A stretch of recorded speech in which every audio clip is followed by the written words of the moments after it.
Now, how does Chi-Chi's even begin to recover from something so serious? Well, local marketing expert Audrey Gusky is here with me this morning. Thank you for coming in again. Thanks, Jennifer. Let's talk about this. It's a marketing nightmare for Chi-Chi's. It definitely is. Chi-Chi's was rated one of the top Mexican restaurant nationally for 8 years in a row. So they've done an excellent job, even though their sales have been slipping and they have declared bankruptcy. So there's been issues as far as customers like them, but financially they were hurting.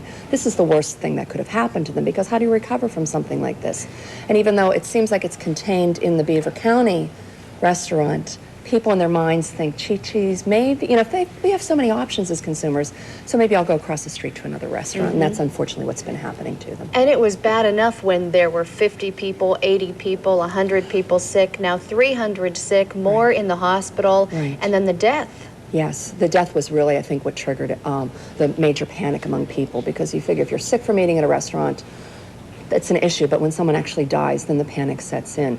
And if you think of the Tylenol situation about almost 20 years ago, and people panicked as a result of that, Johnson & Johnson handled that extremely well, and it wasn't their fault.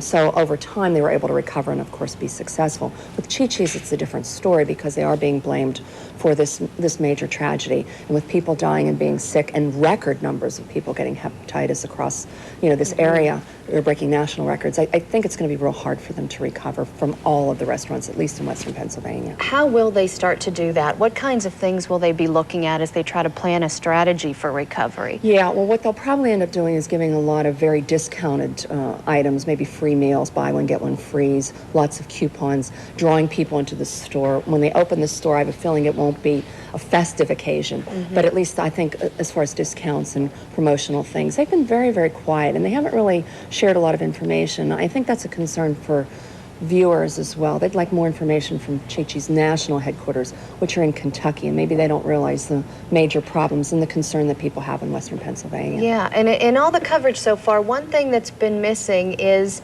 a lack of personal comment from Chi-Chi's. We've had statements, but nobody has seen a face yet, and the cancellation of this press conference is another thing. Do you think that that is important for people to see a face? Extremely important. One of the big issues, big roles in crisis management is you must be visible to the public. You must apologize to them, let them know that you're very sorry, you're doing everything you can to solve the problem, and they really haven't done that. And as you said, Jen, there's been no person they're representing. They should have some of their national PR people coming in here. They've got 99 other restaurants across the country. And so if this the word keeps getting out nationally, it's going to be hurting them. So I don't think they're handling it as well as they really should be. Okay, well, we'll continue to follow this, and hopefully you'll be able to check back with us and let you know what your impressions are. Definitely will do that, Jen. All right, now stay tuned with KDKA TV News 2 for continuing coverage of the hepatitis A outbreak.